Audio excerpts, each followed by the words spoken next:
আসসালামু আলাইকুম। বাংলাদেশি অটিজম মম ব্লগ থেকে আপনাদের স্বাগতম জানাই। আজ আপনাদের দেখাবো ফুলকপির বড়া।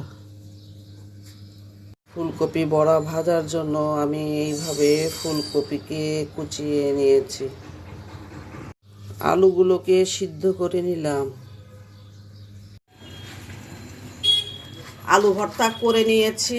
এখন কাঁচামরিচ পেঁয়াজ দিচ্ছি। কাঁচামরিচ পেঁয়াজ দিলাম।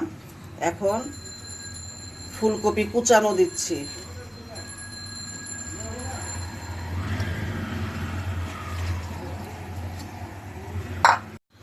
মটরশুঁটি দিয়ে দিচ্ছি।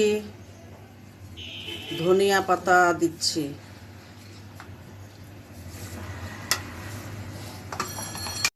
হলুদ দিচ্ছি পরিমাণ মতো। গোলমরিচের গুঁড়া দিচ্ছি। এখন আন্দাজ মতো লবণ দিব, বেশি দেওয়া যাবে না। চালের গুঁড়া দিচ্ছি মাখানোর জন্য। সব একসাথে পানি দিয়ে মাখাবো। জিরা গুঁড়া দিচ্ছি।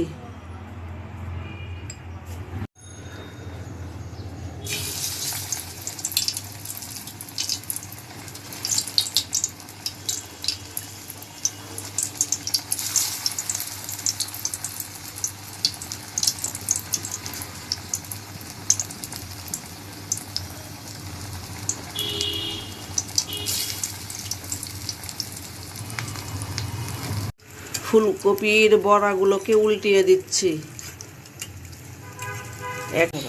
গেল আমার ফুলকপির বড়া।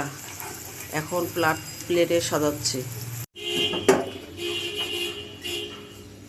এখন ফুলকপির বড়া হয়ে গেছে।